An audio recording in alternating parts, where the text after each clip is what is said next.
Hello viewers, welcome to my channel. আজ আমরা আলোচনা করব কিভাবে হেক্সাডেসিমাল সংখ্যাকে দশমিক সংখ্যায় রূপান্তর করা যায়। তার আগে আমাদেরকে জানতে হবে যে হেক্সাডেসিমাল সংখ্যায় যে প্রতীকগুলো ব্যবহার করা হয় তা কি কি, এবং এই প্রতীকগুলো দ্বারা কিভাবে হেক্সাডেসিমাল সংখ্যাটা গঠন হয়েছে। তো বোর্ডের দিকে লক্ষ্য করো, আমি যে আলোচনা করতেছি হেক্সাডেসিমাল সংখ্যাতে যে প্রতীকগুলো ব্যবহার করা হয়েছে বা অঙ্কগুলো ব্যবহার করা হয়েছে তা হচ্ছে কত 0, 1, 2, 3, 4, 5, 6, 7, 8, 9 এবং এখানে কতটি রয়েছে 10টা অঙ্ক। এরপরে যেগুলো ব্যবহার করা হয়েছে তা হচ্ছে কত এ, বি, সি, ডি, ই আর একটা হচ্ছে এফ। টোটাল মিলে 16টা ডিজিট বা 16টা প্রতীক, এইদেরকে বলবো আমরা অঙ্ক।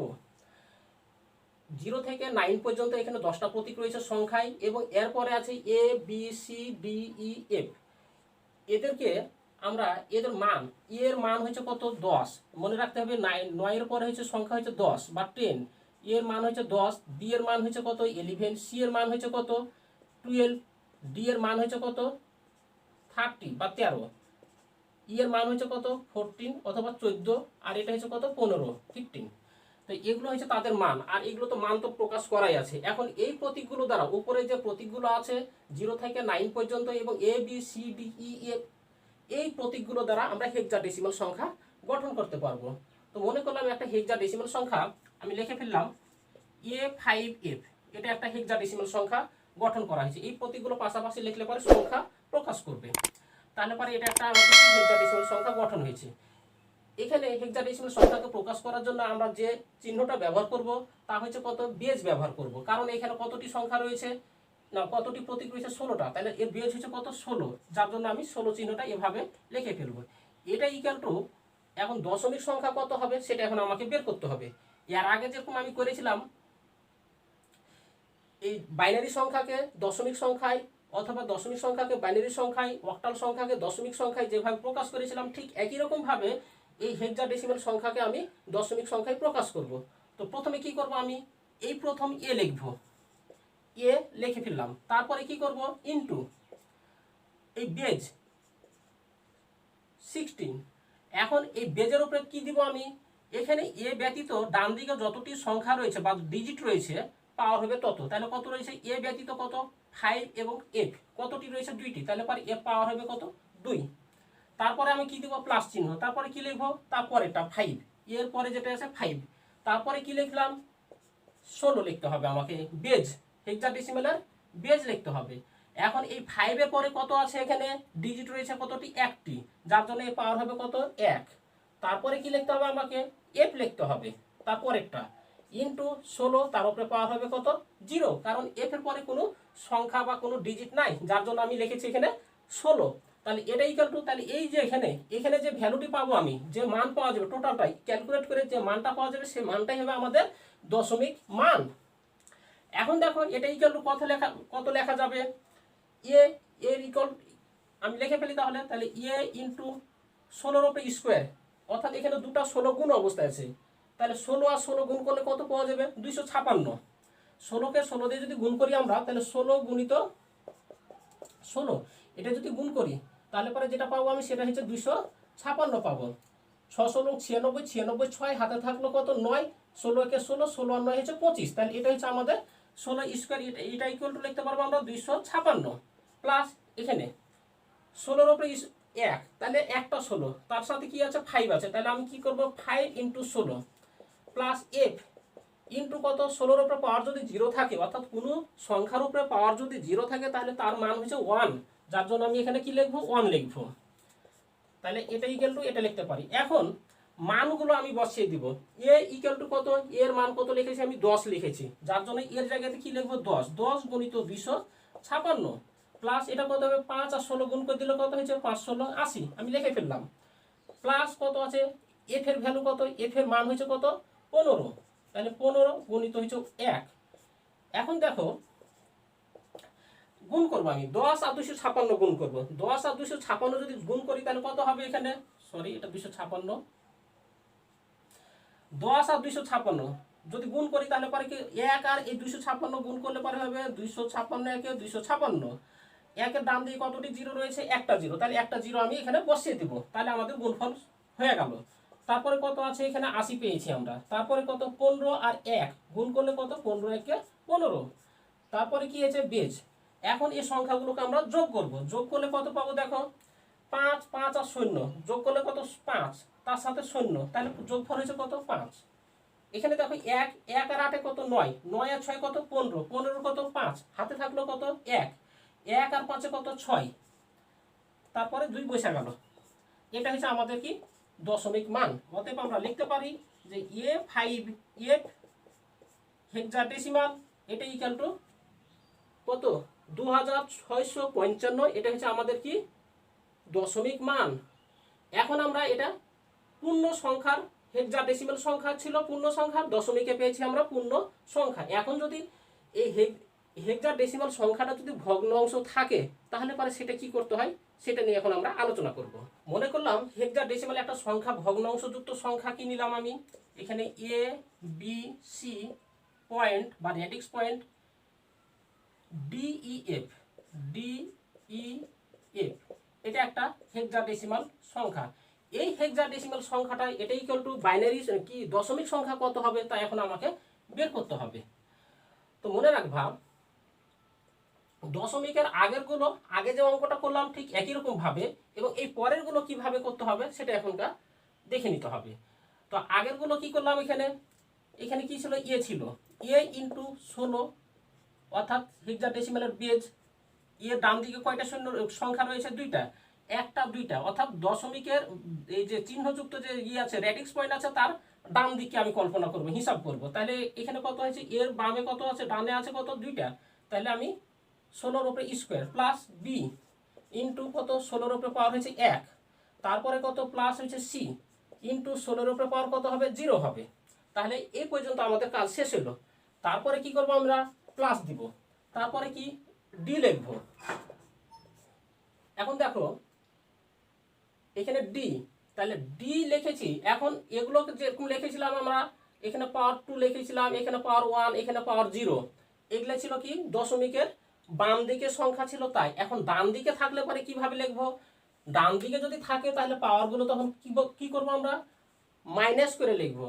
প্রথমটা যখন লিখলাম তখন কি করব 16 তার উপরে পাওয়ার হবে -1, তারপরে যখন ই লিখবো কত প্লাস ই ইন্টু 16 উপরে পাওয়ার হয়েছে কত -2, প্লাস কত আছে এফ আছে, তাহলে এফ ইন্টু 16 উপরে পাওয়ার হয়েছে -3। এইভাবে আমরা সাজাবো। তাহলে এখানে যে সংখ্যাটা পেয়েছি আমরা টোটালটা মিলে কত, এটা দশমিক সংখ্যা।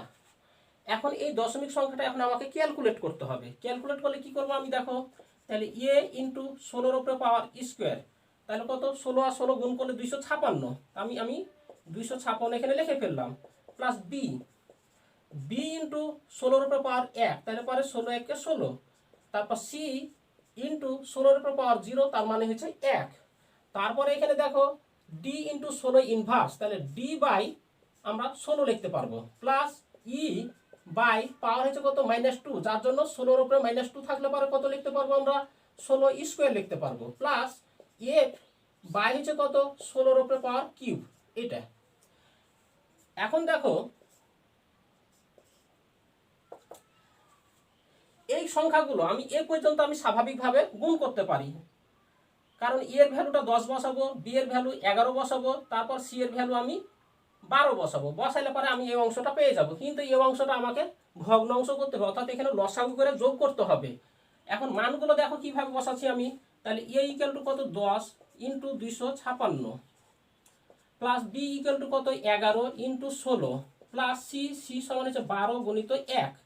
তাহলে এটা কি আমাদের প্রথমটা হলো, প্রথম অংশটা হলো, প্লাস এখানে দেখো ডি এর ভ্যালু কত 13 by 16, plus E equal to কত 14, তাহলে 14 বাই 16 উপরে স্কোয়ার, প্লাস এফ এর ভ্যালু কত 15 বাই কত 16 উপরে কিউব। এটা তাহলে এটা আমাদের দশমিক ভ্যালু। এখন দেখো এটাকে যদি গুণ করি আমরা তাহলে কত পাবো 256, তার সাথে একটা শূন্য গুণ করে দিব, 10-এর সাথে এটা গুণ করলে পরে এটা প্লাস 11 আর 16 গুণ করলে কত হবে? 16 একে 16, 16 6, হাতে থাকলো কত? 1, 16 একে 16, 16 আর একে কত? 17। তাহলে এটা হয়ে গেল আমাদের। এখানে কত আছে? 12, 12 আর 1 গুণ করলে কত? 12।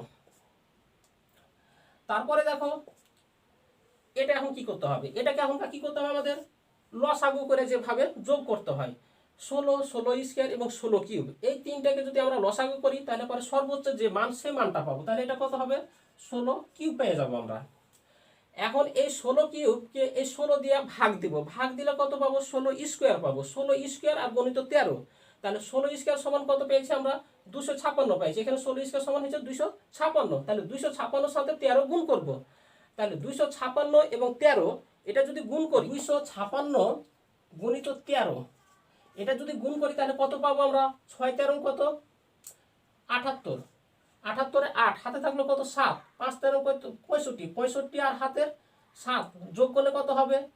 72, 72 2, হাতে থাকলো কত? 7, 13 দুগুণে 26, 26 আর 7 যোগ করলে কত হবে? 33। তাহলে 3328, এটা আমি লিখে ফেলবো, 3328 এটা হলো। এখন এখানে দেখো 16 স্কোয়ারকে 16 কিউব দিয়ে ভাগ দিতে হবে, তাহলে কত পাওয়া যাবে? একটা 16 পাওয়া যাবে। তাহলে 16 আর 14 আমাকে গুণ করতে হবে। 16 আর 14 যদি গুণ করি তাহলে আমি যেটা পাবো সেটা হচ্ছে 224 পাবো, যার জন্য আমি 224 এখানে লিখে ফেলবো। প্লাস এই 16 কিউব আর 16 কিউব, এই 16 কিউবকে 16 কিউব দিয়ে যদি ভাগ দিই তাহলে পাবো কি? 1, 1 আর এখানে 15 গুণ করে দিতে হবে, তাহলে কত হবে? 15 একে 15। তাহলে এখানে যে মানটা পাবো এটা।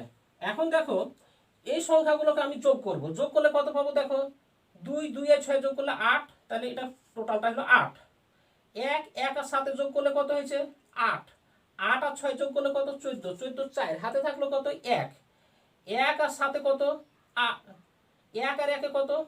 2, 2 আর 5 কত? 7, তারপরে কত হয়েছে? 2 যোগ।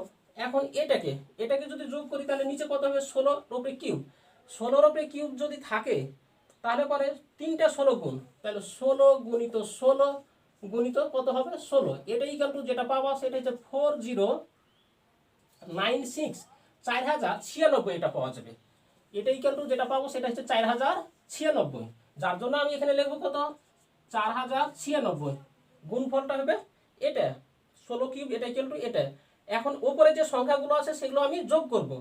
5, 5 আর 4 যোগ করলে কত হবে? 9, 9 আর 8 যোগ করলে কত হবে? 17, 17 কত? 7, হাতে থাকলো কত?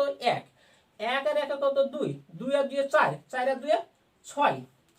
এখন দেখো 2 আর এখানে 3, 5 যোগ করলে হচ্ছে 5। তারপরে দেখো 2 আর 3 যোগ করলে 5, তারপরে কি হয়েছে? 3 থেকে গেল, তাহলে এটা। এখন দেখো এটা ইকুয়াল টু কত লেখা যাবে? 2748 যোগ এটাকে এটা দিয়ে এখন আমি ভাগ দিব। যদি ভাগ দেওয়া যায় তাহলে পরে ভাগফলটা যেটা পাওয়া যাবে তা হচ্ছে 0.8704 এটা পাওয়া যাবে। এটা ইকুয়াল টু কত লিখতে পারবো আমরা? এটা ইকুয়াল টু যেটা লিখতে পারবো যোগফলটা সেটা হচ্ছে 2748.8704, এটা হচ্ছে আমাদের দশমিক সংখ্যার মান। অতএব আমরা লিখতে পারবো কত? অতএব A B C point D E F এই হেক্সাডেসিমাল, এটা ইকুয়াল টু ডেসিমাল সংখ্যা। হেক্সাডেসিমাল এটা ইকুয়াল টু, এটা হচ্ছে ডেসিমাল সংখ্যা। এটা ছিল কি? ভগ্নাংশ, এটাও পেয়েছি আমরা ভগ্নাংশে। তাহলে পরে এভাবে আমরা ভগ্নাংশযুক্ত কোনো হেক্সাডেসিমাল সংখ্যাকে এই ভগ্নাংশযুক্ত দশমিক সংখ্যা পেতে গেলে এভাবে আমাকে কাজ করতে হবে। তো ঠিক আছে, থ্যাংক ইউ সকলকে আজকে।